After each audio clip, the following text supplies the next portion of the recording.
For life's too wondrous to waste in the prediction, in self-imposed prisons of doubt and its addiction.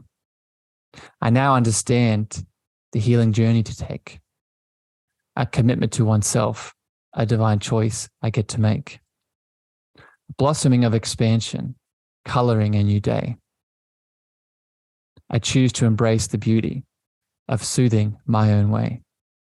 So I release the grip of analysis and yearning and dance with the rhythm of a new love that's churning, no longer stuck in the cycles of my mind. I rise above it all, leaving my separation behind. For in this realm of thinking and loving healing, let's choose to take action and keep our hearts open to feeling. Welcome, beautiful beings, to season 2 of the Cosmic Love Antenna podcast with your host, Harrison Ma. This podcast sets the loving intention of creating the mystical space needed to pull back the layers restricting health, alignment, and love. Now let's walk you home to your cosmic spiritual heart space. Good morning, evening, afternoon, magical beings. Welcome back to the show. Welcome back to another solo-sode with me and myself, and you, of course, here on the Cosmic Love Antenna.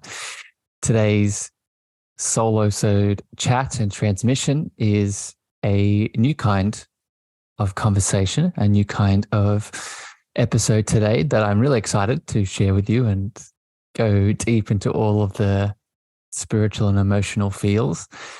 But before we do, as always, I want to welcome all the people joining live today, either on Facebook, LinkedIn, and YouTube, or you're listening on the podcast. Welcome to the show. If you get a bit of value out of this chat, as always, please remember to share this out with a lover, a friend, a family member. And if this hits your heart today, leave your feedback, your comments, your insights over on Apple and Spotify. That helps the show expand its love. I would recommend, if you are watching live today, something that will move through you in this conversation that we have around poetry. As things are coming up, pop it in the comment section, pop it in the chat. And I'd love to hear your thoughts, your feelings, and any questions you might have. So with all of that, what are we doing? What are we talking about today? What are we diving into? Today's solo-sode is on all things poetry, healing with poetry. And I'm going to share some of my spiritual poems from my heart to yours today, to share some teachings and some spiritual understandings around some important topics that can help you pull back the layers, restricting health, alignment, and your spiritual love. I also want to set the intention of sharing my frequency a little bit deeper than usual and inspire you to tune into your creative process. And that might be poetry. That also might be something else entirely. But remembering that your beautiful love frequency, the unique presence that is you, it speaks in many ways. And one of those ways might be poetry. So I'd encourage you to open your heart today and really receive this and let it move through you and see what comes up. Before I share my first poem here, I want to talk about why this is important. I want to share a quote. And the quote is, "Heartfelt poetry is an echo, asking a shadow to dance." When we share our love and our expression through poems specifically, I've noticed that it does something very special. It heals, it alchemizes, it pulls back a lot of the layers that you may have been stuck in prior. And I want to be very clear, you do not need to be a special kind of person to be able to connect to and tune into poetry. Everyone has this ability, but you have to be courageous enough, confident enough, open enough to dive deeper. And today, I hope to inspire you to do that through the love that I will be sharing. I'm going to put some resources in the show notes of this episode. I'm going to put another episode I did on poetry. I'm also going to speak about this at the end, but I have just recently launched with my beautiful friend ZenGen a poetry container where you can receive transmissions like this and also go deeper into this healing, inspiring, poetic transformation. So I'll put that in the links in the show notes. I'd also recommend you check out my book, where I speak a lot about this unique frequency that you can express through poetry. All right. So with all of that foundation, I'm going to start today by I'm going to share 3 poems today and speak about the teachings around them. And the first one, appropriately enough, is called Healing Spoken Poetry. In the world of expression where feelings confide, I listen to verses seeking solace inside. For within the words and the rhythm's embrace lies a balm for the wounds, a calmness to face. Through sonnets and stanzas I open my heart, releasing the pain, allowing my shadows to part. Each syllable dances, each metaphor weaves, a blanket of healing that my soul retrieves. The mistakes that were buried now tenderly laid, in the lines that caress spoken lovingly and conveyed. The verses like bandages bind up my strife, embracing my sorrows, bringing forth new life. For poetry holds the remedy to soothe, to breathe life anew where darkness can move. So let the verses flow, let the healing commence, as poetry becomes my graceful defense. With every word spoken, a piece of me lets go, transforming the tightness into treasures I know. In the sanctuary of verses, I find resolution. Within spoken poetry, my heart has its solution. So this first poem, as you can feel in many ways, has some significant teachings that we can open our hearts to. The first is what I was talking about as I started this chat, this idea of channeling pain back into love, and specifically alchemizing pain back into love. We all have this option. We all have this opportunity when we are in the pain, when we are identified by our stories, our beliefs, our limitations, our shadows. It's easy to think that we don't have a choice, but we do have a choice. We always have a choice. Sometimes we get lost in the thinking that by not choosing, we're not making a choice, but even no choice is a choice. What I'm getting at here is we can all choose in the moment of darkness and resistance and heaviness. We can all choose to channel and alchemize our pain. We can all choose to channel and alchemize our pain back into love. And there are many ways to do this, but one of the ways I'm proposing and offering you here today, welcome Rose, I see you joining in the chat. One of the ways I'm offering you here today is through the poetic expression, right? Either the writing, and I'm going to speak about speaking here in a second, but just the writing of prose and poetic flow can help you alchemize that pain back into love and light. I've noticed it in every single poem that I've written. This is not a Harrison thing. This is something we'll have access to. I want to share a phrase, a term here called holding the tension of the opposites.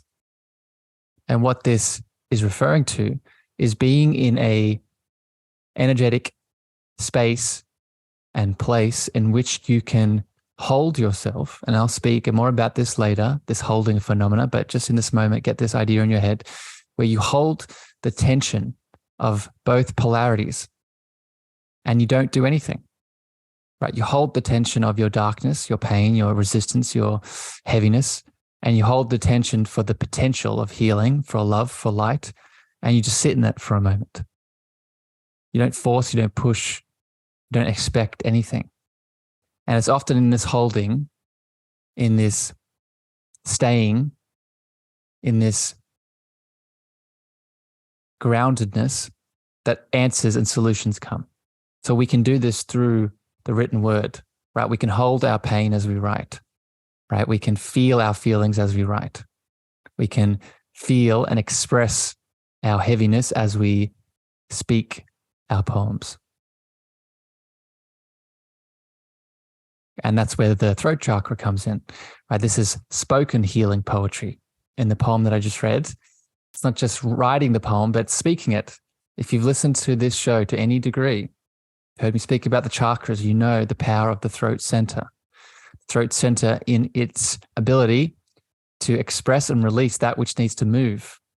Right? When we speak anything that we've written, let's just take it out of the realm of poetry for a moment, that allows more energy to flow.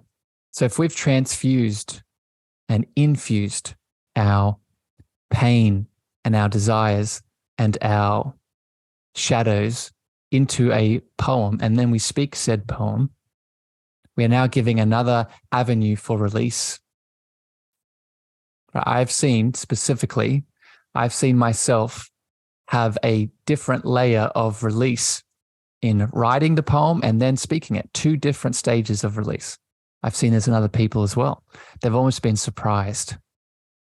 They've written the poem and they've been emotional, beautiful, but then they read it, and then there's almost like a second layer, a deeper layer that has been allowed to move.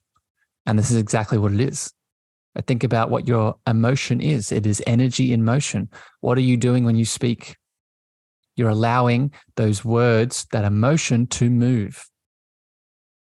So speaking the poem, and I don't mean speaking to someone. You don't have to speak it to anyone. You can just speak it by yourself. And it has this effect. However, I will add a little asterisk here. If you can speak it to someone, in front of someone, as they witness you, this adds a 3rd dimension to this. That person's not there to critique, to give you analysis, to mark you wrong or right. They are there purely to add in their presence of divinity so you can share yours through the poetry, so you can release and come back to yours through the poetry. So that is the 3rd stage. Reading your poem in front of someone adds another deeper layer of transformation. Right, Rose, you're saying, yes, I'm learning how to do this. Yeah, I see it, Rose, and I'm really proud of you for leaning into that. So the last thing I'll share here on this poem and this idea of speaking poetry and channeling the emotion and feeling, when we speak and share a poetic expression, especially if there's a lot of pain and shadow and a desire to heal within it, we're also doing something very spiritual. When we release and channel our pain back into love, out into the world, what is God? God is everything. God is everything that is you, everything that is inside of you. It is also everything that is outside of you. So at a very spiritual layer and level, when you speak poetry and that poetry is full of your pain and shadows, you're also handing it over to God. You're also handing it over to your higher power. You're handing it over to your divine will.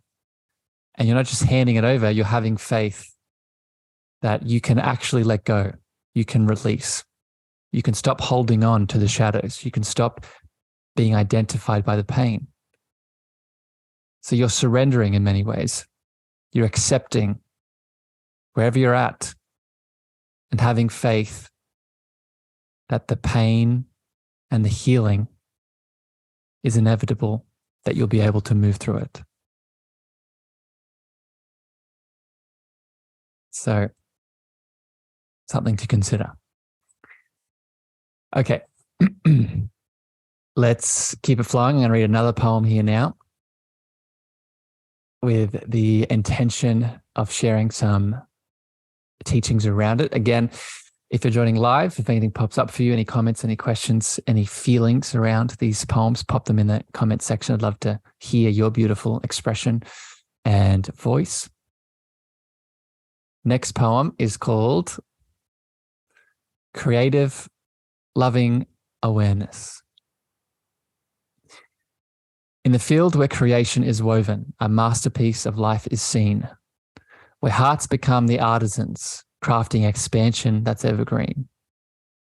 Through the lens of loving awareness, we shape the colors and their hue, with graceful strokes of compassion, manifesting a reality that's divinely true.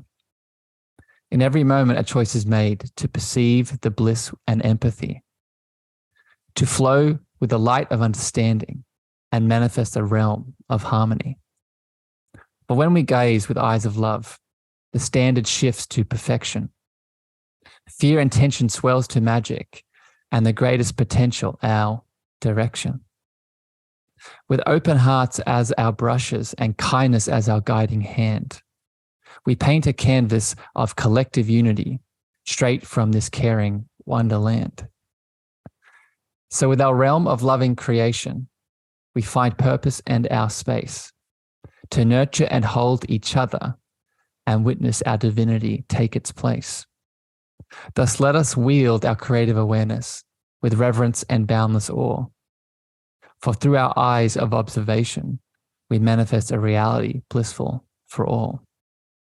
Because this is a boundless tapestry, we as the weavers of our fate, through observational pause and presence, a world of love we now consecrate.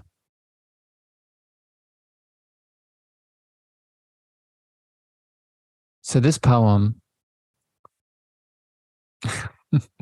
has some deep teachings that I'm excited to share. And I'm going to begin actually by continuing the reading here into a poem, into a quote from Rumi. And Rumi's quote is, "Beyond all wrongdoings and right doings, there is a field. I'll meet you there." And this field is made of this creative, loving awareness. This creative, loving awareness that we have the divine power and, again, choice to tap into at any given moment to create a new reality. To create a new reality in which we are free. Free from what? Free from limitation. Free from that negative thought pattern.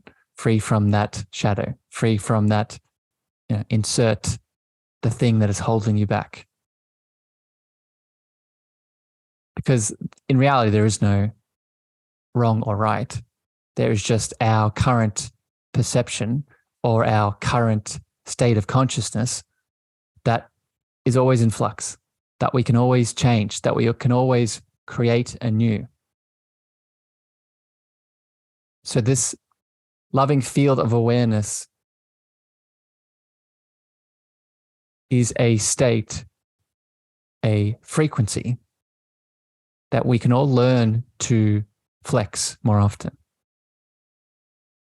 If you have heard me speak about inner child before, I often refer to a term or a phrase or a practice of holding the child. And what I mean by this from an inner child lens, let's say that you have just ended a relationship.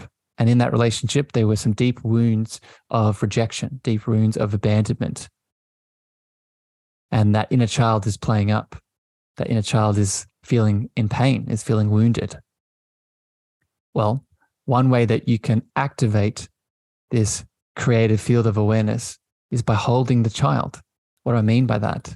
What do I mean is tuning in to that piece of you, that part of you, in this case, the inner child, that feels abandoned, feels rejected, that is projecting, creating a reality a reality in which you don't want.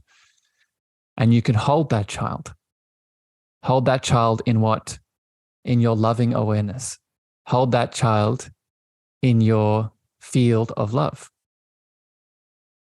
Tap into the observation of where that child is playing up in your being, where you feel it, right? Often we feel an inner child wound in our heart, in our throat, in our belly, right? Different areas. But you bring your awareness, observe it, and then hold it. But you don't just hold the child. You don't just bring your loving awareness. You also do something else, and this connects also to the first poem. You also surrender and let go. You surrender and let go into what? You surrender and let go to being held by love, by your divine, and I would say divine feminine love. Right? When we hold ourselves, when we observe ourselves, we are observing and becoming aware from a place of unconditional love. So practically what this means is we must not only activate this awareness, we must also give ourselves permission to surrender and let go into it. Surrender and let go into that love. Right? Just like a second ago, I talked about speaking and surrendering and letting go as we speak it out. Now we do the same thing, but we do it within. We surrender and let go within. We bring awareness to in the example that I gave, the inner child wound. We hold it in our love, but we tell the inner child, which is us still, right, that it's okay to let go. It's okay to surrender back into the love to be held. And for many people, that may be enough to finally detach. Good morning, Jade. I see you there, my friend. Thank you for popping in. That might be enough to finally move on from the thing. And why is that? Why is that so? Why might that be enough? Well, again, I'm going to quote someone here, the powerful scientist that is Greg Braden. Greg Braden says, the act of observation is an act of creation unto itself. We know through a quantum perspective that the pure observation on reality changes reality. Right? It's the observer effect. The act of observing something from an unconditional state changes said state. So just observing our inner child wound of abandonment from a space of creative unconditional love changes it, helps it shift, helps it move, helps it release. This is why this creative loving awareness can be so powerful. But let's keep going here, because I don't want to just speak about just in the feminine, because the feminine in many cases is this unconditional loving awareness, is the feeling, is the surrender, is the letting go, is the being. That's all the divine feminine in many ways. But we aren't just the divine feminine. Some of us, after that observation, that loving awareness, some of us will need to take action. Right, I'll give an example. Let's say that let's use that relationship, and you had that inner child wound of rejection and abandonment come up. Maybe in the 3D world, there is abuse happening, and there needs to be some action taken so further pain is not perpetrated. So once you connect into this creative awareness, you surrender, you release, you move through the wounds of abandonment and rejection. You then you come back into the 3D body, and you come back into the physical to take inspired action. And that inspired action for you may be setting boundaries, right? Detaching from said person, right? Walking away, leaving a relationship, moving on, speaking out to someone, calling someone, right? You get the idea. This is all action. But it's not any action. It's inspired action.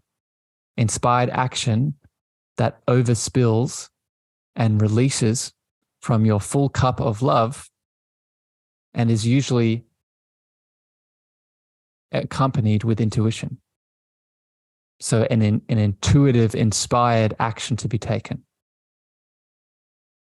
But we're all, and this is so important because we're all asking, what is the step I need to take? What is the one thing I need to do? Some of us fall into, and the last poem, I'll speak about this, but some of us fall into over-analysis. We think about all the things. We have all of these beautiful ideas, things to do, but we do none of them. It's because we're not taking the inspired, intuitive action. And this comes in this state. Connect in to the creative awareness. Usually that creative, inspired action comes up to take.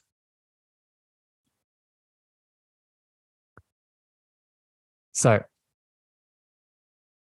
I'll end it there on that one, but I hope that resonates and hits you here from this poem. I want to welcome people that are joining live. Again, if this hits you today, any comments, any questions are coming up, add it into the chat.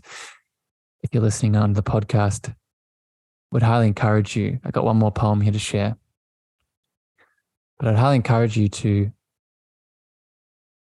allow these words and these poems to move through you and notice how the frequency hits you. Speaking of inspired action, they may invite a certain kind of choice that you need to make or an action you need to take, as I spoke about a second ago.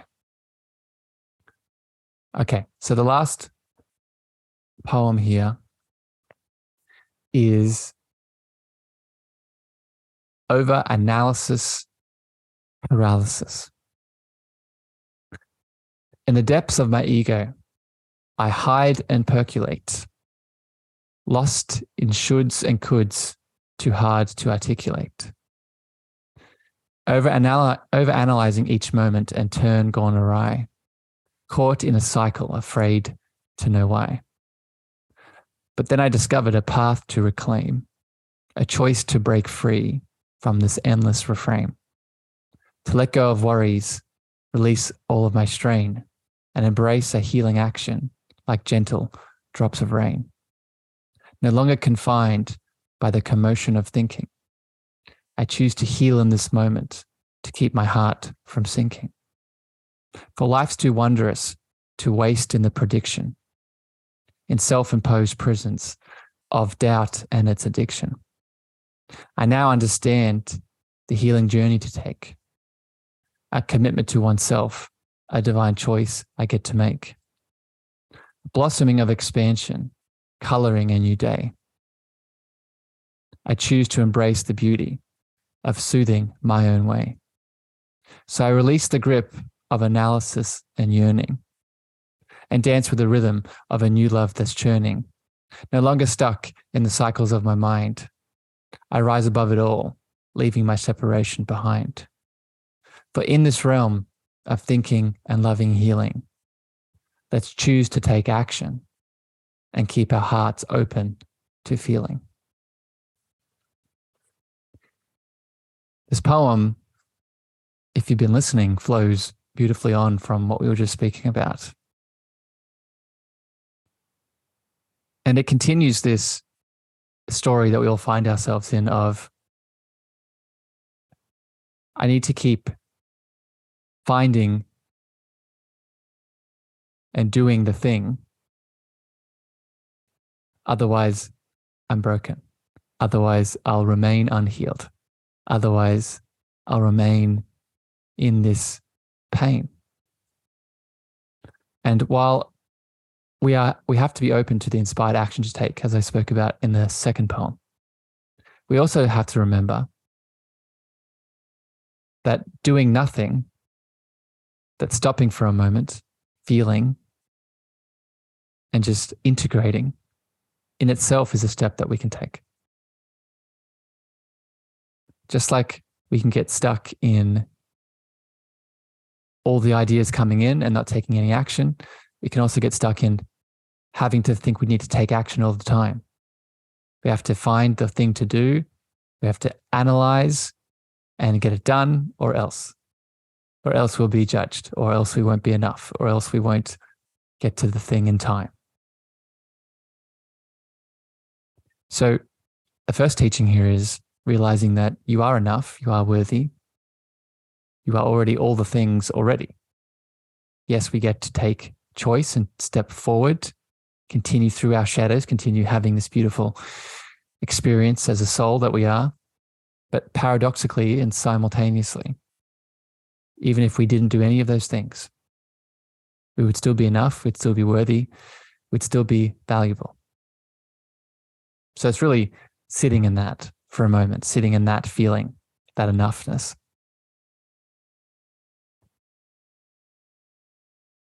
It's also remembering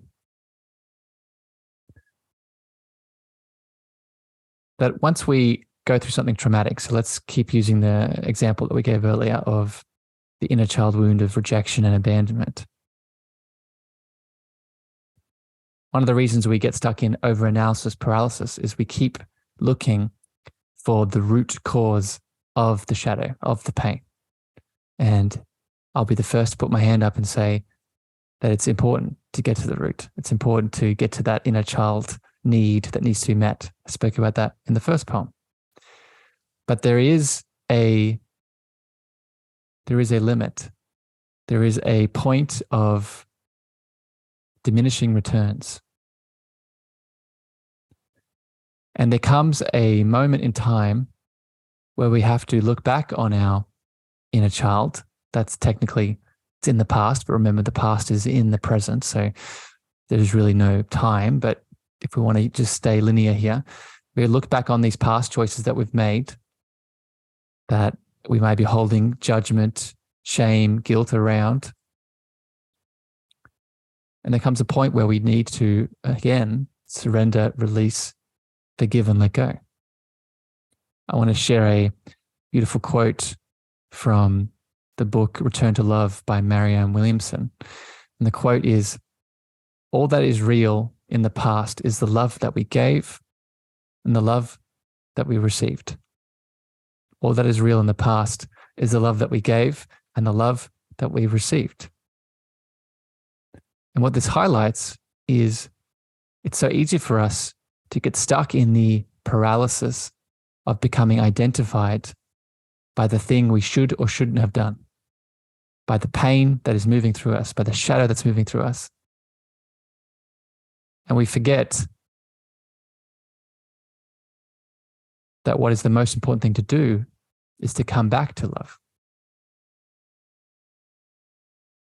So while we must not spiritually bypass, and we must hold a space in our heart for the shadow that needs to be seen, we must also make sure that we're continuing to come back to our spiritual loving baseline and taking a step forward from there, not taking a step forward from not enoughness, of shame, of guilt, of unworthiness. Stepping forward, taking one step forward in love. And that step may be finally letting go, finally releasing, finally giving yourself permission to let that inner child wound be alchemized back into your heart, back into love.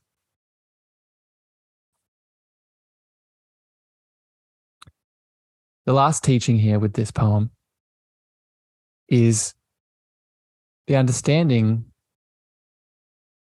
that we must all come back to, that we must all embody. And when I say must, you don't have to do anything, but I would encourage you to avoid suffering, to open your heart to this, is that there's in this universe, not only is everything happening for a reason, everything is happening for you.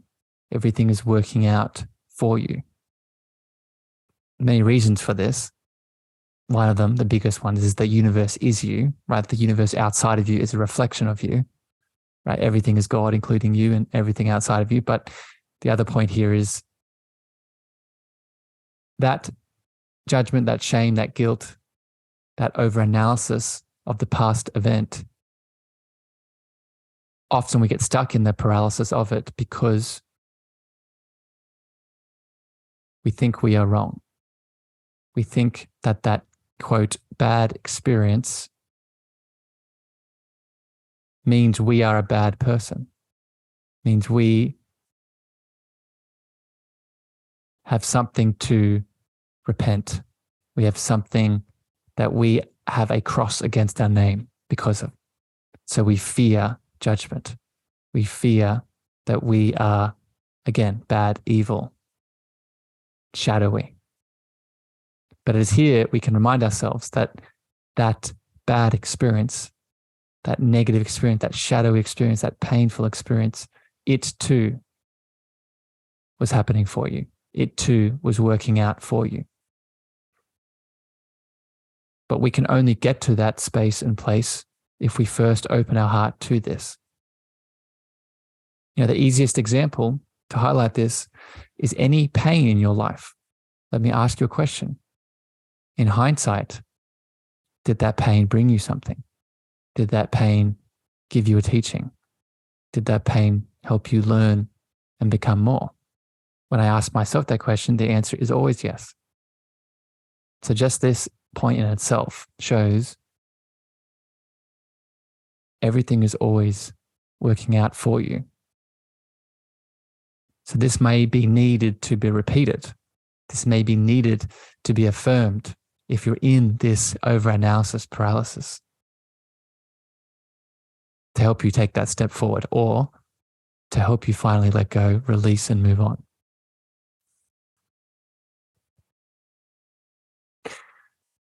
So they're my 3 poems that I wanted to share with you today, and the teachings, spiritual guidance I had around them. I hope they hit your heart. I hope they activated some of your own creative expression here today. I'm going to end as I always do, but through this poetic lens today to inspire you. Don't just feel and understand these teachings, but let's do 2 things. Let's either take some inspired action on them or give yourself permission to let go, surrender, and release something that was holding you back. And I'll get even more specific. I would encourage you, if you feel called, to do some of your own writing, to do some of your own poetic expression. If this is something you want to go deeper into, you want help around, I'd encourage you to head over to my website. You'll see a link in the show notes. Head over to my website and click on the Cosmic Heart Drive and join our poetry container. The beautiful Zen Jen and I are holding this container to share transmissions, but also inspire, rejuvenate, heal, and help you connect into this creative, stress-relieving expression that you have inside of you. So click on that link and you can have a free trial and tune into the frequency of this poetic dance. I'd also ask you to implement some of these teachings here today from the poems and let me know how it goes. If you need deeper support around any of these teachings, this is what I do in my mentoring and coaching. So reach out and we can have a talk about what that looks like as well. But as always here, beautiful beings, until next time here on the show, I'd encourage you to share this out far and wide with someone that you think can support and inspire. But regardless, I send you love, I send you light, and we'll see each other again very soon. Bye, everyone. Thank you for listening to the Cosmic Love Antenna with me, your host, Harrison. If you gained value or this episode hit your heart, please remember to share this out with a friend, a family member, or a lover. You can also leave your love over on Apple reviews and Spotify star feedback, and this helps me spread my frequency to more souls in need. Finally, if you want to connect with me deeper, want to reach out, interested in coaching, please follow me on Facebook, Instagram, TikTok, and LinkedIn at Harrison Meagher, Meagher spelled Meagher. Sending you so much love.